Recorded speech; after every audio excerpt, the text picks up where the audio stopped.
in the public domain. Recording by Andrea Fiore.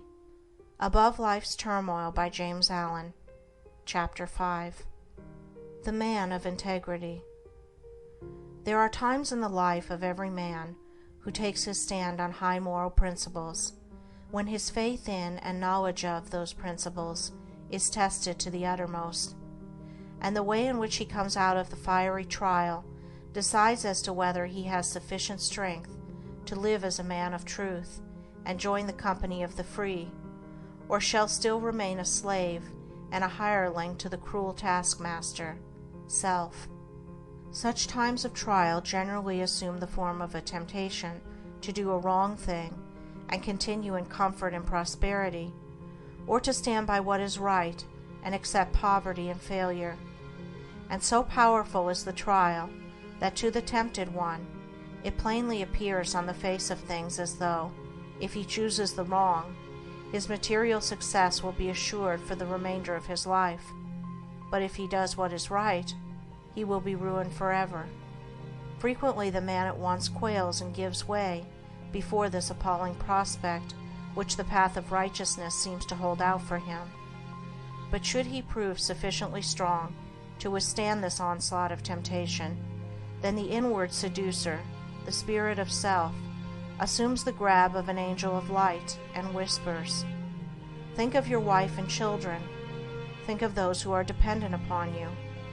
Will you bring them down to disgrace and starvation?" Strong indeed and pure must be the man who can come triumphant out of such a trial, but he who does so enters at once a higher realm of life, where his spiritual eyes are open to see beautiful things, and then poverty and ruin, which seemed inevitable, do not come, but a more abiding success comes, and a peaceful heart and a quiet conscience. But he who fails does not obtain the promised prosperity, and his heart is restless and his conscience troubled. The right doer cannot ultimately fail. The wrongdoer cannot ultimately succeed. For such is the law which moves to righteousness, which none at last can turn aside or stray. And it is because justice is at the heart of things, because the great law is good, that the man of integrity is superior to fear and failure and poverty and shame and disgrace.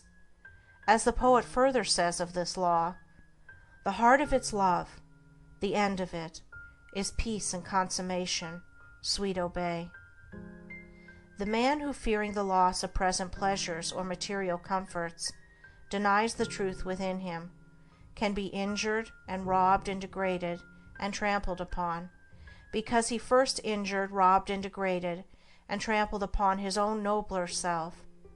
But the man of steadfast virtue, of unblemished integrity, cannot be subject to such conditions, because he has denied the craven self within him and has taken refuge in truth.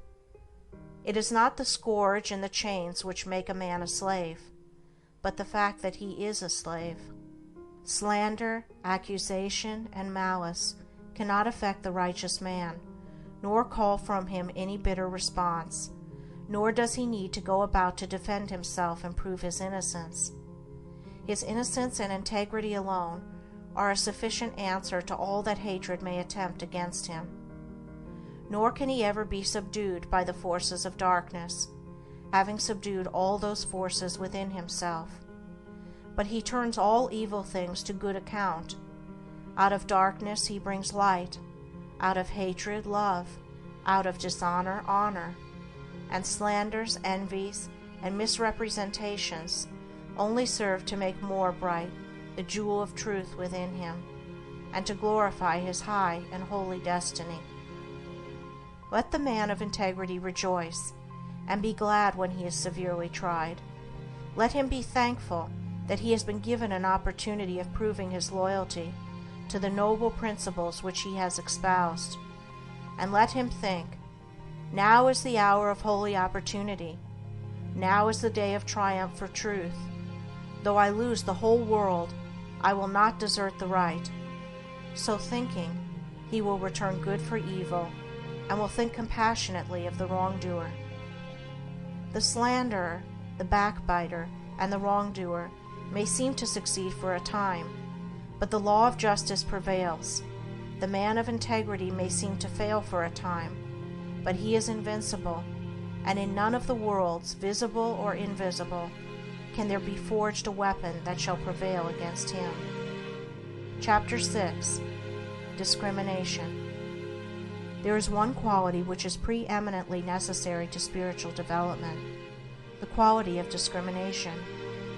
A man's spiritual progress will be painfully slow and uncertain until there opens with him the eye of discrimination, for without this testing, proving, searching quality, he will but grope in the dark, will be unable to distinguish the real from the unreal, the shadow from the substance, and will so confuse the false with the true as to mistake the inward promptings of his animal nature for those of the spirit of truth.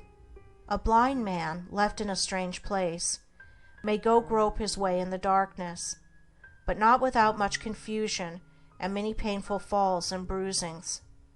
Without discrimination, a man is mentally blind, and his life is a painful groping in darkness, a confusion in which vice and virtue are indistinguishable one from the other, where facts are confounded with truths, opinions with principles, and where ideas, events, men, and things appear to be out of all relation to each other.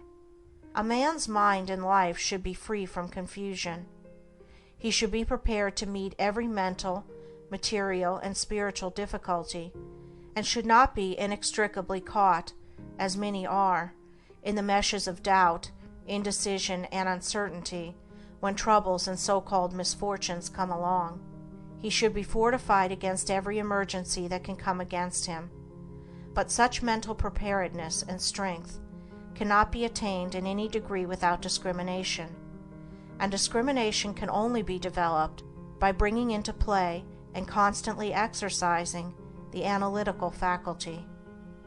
Mind, like muscle, is developed by use, and the assiduous exercise of the mind in any given direction will develop, in that direction, mental capacity and power. The merely critical faculty is developed and strengthened by continuously comparing and analyzing the ideas and opinions of others. But discrimination is something more and greater than criticism. It is a spiritual quality from which the cruelty and egotism which so frequently accompany criticism are eliminated, and by virtue of which a man sees things as they are and not as he would like them to be. Discrimination, being a spiritual quality, can only be developed by spiritual methods, namely, by questioning, examining, and analyzing one's own ideas, opinions, and conduct. The critical, fault-finding faculty must be withdrawn from its merciless application to the opinions and conduct of others, and must be applied with undiminished severity to oneself. A man must be prepared to question his every opinion, his every thought, and his every line of conduct, and rigorously and logically test them. Only in this way can the discrimination which destroys confusion be developed. Before a man can enter upon such mental exercise, he must make himself of a teachable spirit. This does not mean that he must allow himself to be led by others. It means that he must be prepared to yield up any cherished thoughts to which he clings, if it will not bear the penetrating light of reason, if it shrivels up before the pure flames of searching aspirations. The man who says, "I am right," and who refuses to question his position in order to discover whether he is right, will continue to follow the line of his passions and prejudices, and will not acquire discrimination. The man who humbly asks, "Am I right?" and then proceeds to test and prove his position by earnest thought and the love of truth, will always be able to discover the true and to distinguish it from the false, and he will acquire the priceless possession of discrimination. The man who is afraid to think searchingly upon his opinions and to reason critically upon his position will have to develop moral courage before he can acquire discrimination. A man must be true to himself, fearless with himself, before he can perceive the pure principles of truth, before he can receive the all-revealing light of truth. The more truth is inquired of, the brighter it shines. It cannot suffer under examination and analysis. The more error is questioned, the darker it grows. It cannot survive the entrance of pure and searching thought. To prove all things is to find the good and throw the evil. He who reasons and meditates learns to discriminate. He who discriminates discovers the eternally true. Confusion, suffering, and spiritual darkness follow the thoughtless. Harmony, blessedness, and the light of truth attend upon the thoughtful. Passion and prejudice are blind and cannot discriminate. They are still crucifying the Christ and releasing Barabbas. End of chapters 5 and 6. Recording by Andrea Fiore.